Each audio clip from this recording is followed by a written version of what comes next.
तो देख के बहुत शर्म आ रही है कि हम भारत देश के नागरिक हैं। और भैया बीजेपी जिता दो, भैया कांग्रेस जिता दो, जब तक इनकी डिमांड पूरी ना हो तब तक ये यहाँ से ना हटे। और इंडिया का कानून है, मैं इसको ठीक नहीं मानता। कुछ जगह पे 10 साल के बच्चे का एक टिकट लगता है रेलवेज़ में, और वही 10 साल का बच्चा किसी का मर्डर करके आता है तो उसको बोला जाता है कि माइनर है, इसको सजा मत दीजिए। नमस्कार, आप देख रहे हैं खबर दस्तक और मैं हूं आपके साथ अभिषेक। जैसे कि आप सभी जानते हैं कि खिलाड़ियों को यहां पर बैठे 6 दिन आज पूरे हो चुके हैं और सरकार ने कहीं ना कहीं एक छोटी सी उनकी जो मांग है वो सुन ली है। दिल्ली पुलिस को सुप्रीम कोर्ट ने फटकार लगाई और उसके बाद आज जो है FIR दर्ज होने के काबिल वो हो चुके हैं। अब देखना ये होगा कि आने वाले टाइम में बृजभूषण सिंह शरण उनके ऊपर क्या FIR होगी तो किन मुद्दों पर होगी। यौन शोषण करा था उसमें, हालांकि बताते चले आपको कि एक नाबालिग लड़की के साथ भी छेड़छाड़ का आरोप था जिसमें उनके ऊपर शायद पोस्को भी लग सकती है, पॉक्सो भी लग सकती है। इसी विषय पर हम जनता के बीच उतरे हैं, उनसे बातचीत करने के लिए, जानेंगे कि उनकी क्या प्रतिक्रिया रहने वाली है। क्या नाम है सर आपका? मेरा नाम साहिल चौधरी है।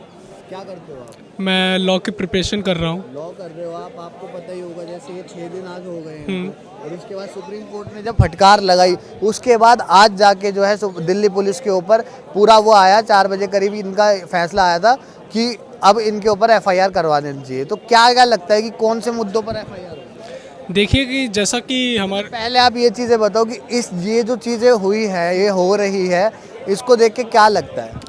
देखिए ये जो चीज़ हुई है, चाहे जो हमारे रेसलर टीम क्लेम कर रही है, अब मुझे तो सच्चाई नहीं पता कि क्या सच है और क्या गलत है, लेकिन अगर वो क्लेम कर रहे हैं तो कोई आज की डेट पे किसी को ऐसे ही नहीं फंसा सकता। अगर वो क्लेम कर रहे हैं तो दिल्ली पुलिस को FIR लिखनी चाहिए थी बृजभूषण सिंह के अगेंस्ट में, लेकिन वो FIR क्यों नहीं लिखी गई? क्या हमारी दिल्ली पुलिस इतनी नाकाम हो चुकी है कि वो सुप्रीम कोर्ट के प्रेशर के बाद ही काम करेगी?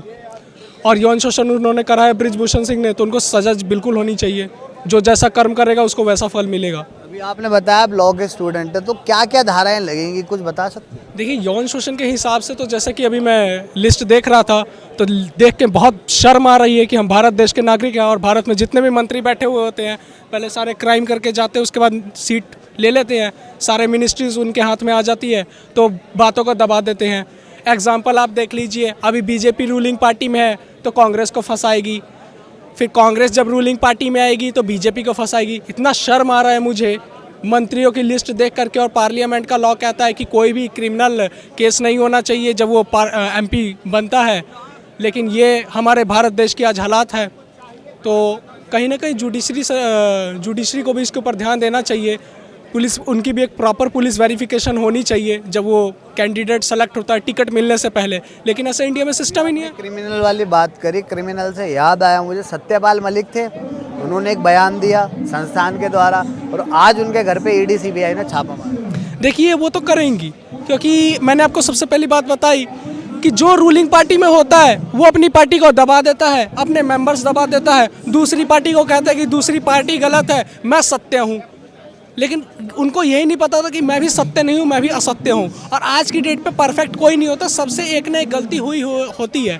और ख़ासकर जो इंडिया की पॉलिटिक्स है और इंडिया का कानून है, मैं इसको ठीक नहीं मानता। कुछ जगह पे 10 साल के बच्चे का एक टिकट लगता है रेलवेज़ में, और वही 10 साल का बच्चा किसी का मर्डर करके आता है तो उसको बोला जाता है कि माइनर है, इसको सजा मत दीजिए। ऐसा क्यों? भगवान कहते हैं जिसने जैसा कर्म करा वैसा फल मिलना चाहिए। तो हमारे कानून को भी उस बात को संज्ञान में लेते हुए कानून को बदल देना चाहिए। लेकिन कानून सर्वोत्तम है, हम कानून के बारे में कुछ बोल नहीं सकते, लेकिन जो चीज़ मुझे गलत लगी है वो मैंने 4 पब्लिक के बीच में साझा कर दी है। अब वो जुडिशरी का काम है कि उनके ऊपर कैसे एक्शन लेगी।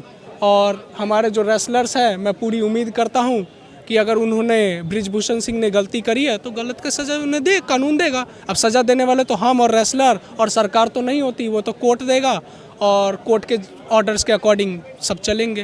तो क्या लगता है, जैसे इन्होंने पहले अपनी मांग रखी थी कि जब तक सरकार इन पर सुनवाई नहीं करेगी तब तक ये धरने पर बैठे रहेंगे ऐसे ही, और इसी के साथ साथ जो विपक्षी पार्टी है उसके भी बड़े बड़े नेता आते हैं और यहाँ पर वो ये बयान देते हैं कि भाई हम तो अपने इंडिविजुअल आए हैं, सरकार की तरफ से अपनी पार्टी की तरफ से पार्टी को रिप्रेजेंट करने नहीं आए। इस चीज़ को किस तरीके से देखिए, सबसे पहले तो मैं आपको बता दूं कि जो रेसलर्स की डिमांड थी कि सरकार जब तक सरकार और कानून उन्होंने कानून को नहीं बोला, लेकिन मैं बोल रहा हूँ, क्योंकि सज़ा देने वाला कानून होता है, जनता नहीं होती और सरकार नहीं होता। जैसा कि हमारे रेसलर्स ने डिमांड करी थी कि सरकार हमारे पक्ष में लड़ती है तो ठीक है, नहीं लड़ेगी तो हम धरने पे बैठे रहेंगे। जैसा कि इन्होंने दावा करा, बिल्कुल सही करा। भाई होना चाहिए, हर एक आदमी आज की डेट पे अपना हक मांग रहा है और मांगता है। मैं भी होता रेसलर, अगर मेरे साथ भी हुआ होता कुछ, तो मैं भी डिमांड करता अपने लिए, अपने हक के लिए। तो इन्होंने जो करा बिल्कुल सही करा। और कहीं ना कहीं हमारे खेल मंत्री को और जो भी इनका स्पोर्ट्स एसोसिएशन है उनको भी देखना चाहिए। जो भी हो, WFI हो, या मेरे को तो स्पोर्ट्स के बारे में इतनी इन्फॉर्मेशन नहीं है, WFI हो चाहे PFI हो, उनको भी देखना चाहिए कि हाँ, हमारे मेंबर्स के साथ ऐसा हो रहा है तो हम उनके पक्ष में खड़े हुए, ना कि हम किसी सरकार का पक्ष रखते हुए खड़े हुए। जैसा कि कल PT उषा का बयान आया था, अब मेरे को नहीं पता कि ये सच बोल रहे हैं या वो सच बोल रहे हैं। अब इन्वेस्टिगेशन होएगी तो अपने आप पता चल जाएगा कि कौन सच कौन झूठ। और इसमें सबसे बड़ा हाथ होता है, एक खेल मंत्री जी ने कल बयान करा था कि डरने की कोई बात नहीं, हम आपके साथ हैं। अरे कैसे साथ हैं? आप वहाँ पे कुर्सी पे बैठे हुए हैं, कुछ कर नहीं रहे, खाली मुंह देख रहे हैं लोगों का।